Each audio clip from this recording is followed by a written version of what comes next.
ركضت خلف عبير نحو غرفة أمي، وتبعنا أبي بخطوات متزنة. كانت أمي تربط على ريم الصغيرة بحنان، وعلى الأرض ظهر ظل جديد يتحرك بنشاط طفولي في أرجاء الغرفة دون توقف، كأنه يستكشف عالمه الجديد، حتى إن ظلالنا ابتعدت عنه وانسحبت إلى الجدران، كأنها تتحاشى طاقته المفرطة.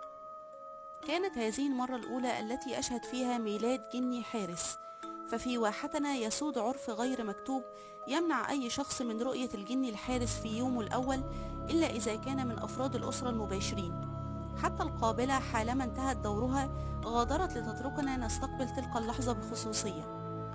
بعد لحظات قبل أبي جبين أمي، ثم حمل عنها ريم وقبل جبينها هي الأخرى، ثم مررها إلي، ففعلت الأمر نفسه. كانت الصغيرة جميلة حقا، ببشرتها البيضاء وعينيها الزرقاوين الواسعين، فقلت منبهرا وأنا أداعب خديها: لقد ورثت جمال عينيك وبياض بشرتك يا أمي. ضحكت أمي وقالت: أخيرا ورث أحدكم شيئا مني. كانت محقة، فكنت أنا وعبير نشبه أبانا كثيرا، بأعيننا السوداء وبشرتنا القمحية الداكنة وشعرنا الأسود الكثيف، بينما كانت أمي تتميز بعينيها الزرقاوين الواسعين وشعرها البني الناعم وبشرتها الفاتحة التي تبدو كالحليب. مع مرور السنوات أصبحت علاقة ريم بجناها الحارس فريدة من نوعها، فبينما كنا نرى الجن الحراس مجرد ظلال صامتة تتبعنا داخل أسوار منازلنا ونتجاهل وجودها بمرور الوقت رغم ما تقدمه لنا من حماية، كانت ريم تتعامل مع ظلها كأنه حيوانها الأليف، تلاعبه طوال الوقت وتقدم له من طعامها قبل أن تضع لقمة في فمها، وتتحدث إليه أكثر مما تتحدث إلينا. أتذكر ذلك اليوم الذي كنا نجلس فيه إلى مائدة الطعام، وألقت إلى ظلها قطعة كبيرة من الخبز، فقال أبي ضاحكا: لو تعلمين كم تعبنا هذا العام في حصاد المحصول لما أهدرت فتاة خبز واحدة. كانت في الثالثة من عمرها حينها، فتجاهلت تعليق أبي وبدأت تتحدث إلى ظلها كي يبدأ الأكل، فقالت لها عبير: إنهم لا يأكلون مثلنا يا صغيرتي. فأجابتها بنبرة طفولية مصرة: لا، إن بندو يأكل كي يكبر مثلي. تفاجأنا بالاسم الذي أطلقته ريم على جنيها، ومن يومها صار ذلك الظل مميزا وكأنه أحد أفراد أسرتنا. جاء بندو، ذهب بندو، أكل بندو. كانت أمي فقط تتحمل مشقة إزالة بقايا الطعام الملقاة على الأرض كل مساء بعد نوم الصغيرة. وللأمانة طالما استمتعنا بحكايات ريم الطفولية في كثير من الليالي عندما كانت تحكي عن أشياء أخبرها إياها بندو، كنا ندرك جميعا في قرارة أنفسنا أنها ليست إلا مخيلة طفلة جعلت من حارسها الجني صديقها المقرب. أما عبير فكانت عملية للغاية، وأكثر من يفهم فينا طبيعة الحيوانات وطرق تربيتها، فمنذ أن ذهبت في طفولتها مع أمي إلى حظيرة الماشية والطيور الملحقة ببيتنا، ويبدو أن قلبها تعلق بذلك المكان، لا تتحدث إلا عن الدجاج الذي كبر وصار مؤهلا للبيض، أو عن البقرة ذات الخوار المتواصلة التي تطلع إلى التزاوج بصور أحد جيراننا، أو الفروقات بين لبن البقر ولبن الماعز. أما أنا فمع اكتمال نمو جفوني وصرت ظلا لأبي أرافقه في كل مكان تقريبا، ذهبت معه للمرة الأولى إلى منطقة الحقول في سن 10 لأرى أخيرا المكان الذي كان فيه يقضي أغلب أوقاته نهارا. أبي مزارع من الدرجة الأولى، وأكثر من يفهم في المحاصيل وطرق الري المناسبة لها، وأعتقد أن البئر الصغيرة التي تتوسط مزرعتنا كي تجمع مياه الأمطار هي الأفضل بين آبار المزارع هناك.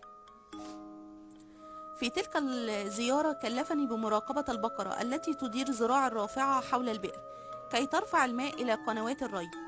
دهشت حينها من وجود شفيفة في أعين البقرة، مع علمي بأن أطفال البئر لا يهاجمون الحيوانات، لكنه أشار بعيدا نحو الدوارة، تلك الدوامات الرملية العميقة التي تحيط بواحتنا من كل جانب، وقال: إننا في أواخر فصل الشتاء، وقد تنحرف الدوارة عن مسارها في أي لحظة، وحينها ستكون الرياح مشبعة بالرمال.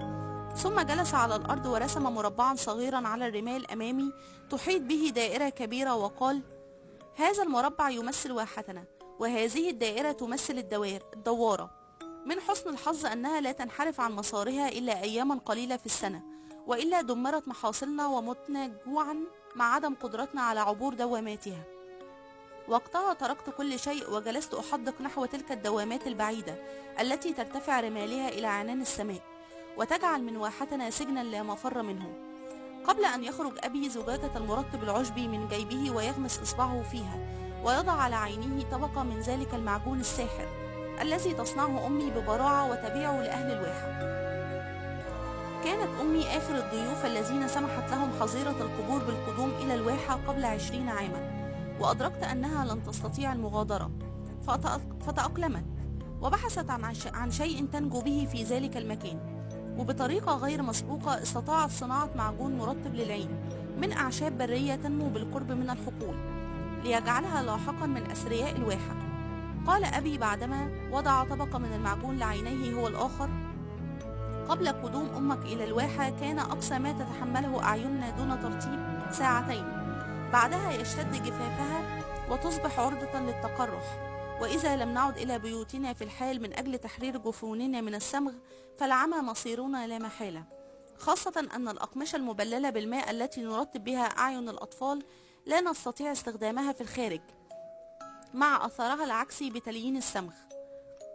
فكرت فيما سيفعله بنا أطفال البئر إذا رمشت جفوننا خارج البيوت قبل أن يكمل أبي فخره بأمي.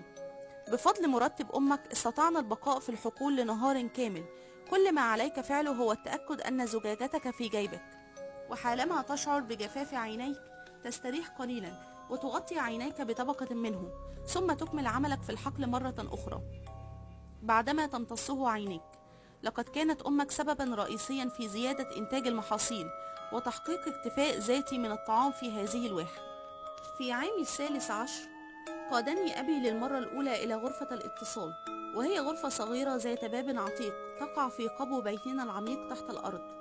داخل تلك الغرفة التي ليس بها نوافذ تشعر كأنك في عالم آخر، خاصة مع الإضاءة الضعيفة المرتعشة للفانوس المتدلي من السقف. الجدار المواجه للباب مقسم بأكمله إلى صفوف منتظمة من الفتحات الدائرية المتجاورة، كل فتحة قطرها بوصتين تقريبا ومغطاة بغطاء دائري من الفخار. قال أبي حينها وهو يشير إلى ذلك الجدار: يوجد في واحتنا 15 غرفة اتصال موزعة في أرجائها، كل غرفة منها تخدم مجموعة من البيوت. كانت هذه الغرف وسيلة التواصل بين الأهالي في الأيام التي يصعب فيها الخروج من البيوت. نظرت إلى الفتحات الجدارية بانبهار وفكرت في أهل الواحة البالغ عددهم 1000 فرد تقريبا، وكيف يمكن لهذه الغرف أن تربط بينهم في الأوقات العصيبة. لكن أبي قطع انبهاري سريعا حينما أضاف: لكني لم أراها تعمل يوما ما. ثم أزال الغطاء الفخاري لأحد الفتحات وبدأ يجرب صوته أمامها بنبرة مرحة: هل تسمعني يا فريد؟ كان بيت السيد فريد هو أقرب البيوت التي تحتوي على غرفة اتصال أخرى، وبالفعل لم تأتي أي إجابة عبر تلك الفتحة. فأردف أبي: في الحقيقة لا أحد يعرف السر الحقيقي وراء وجود هذه الغرف في أقبية بعض البيوت.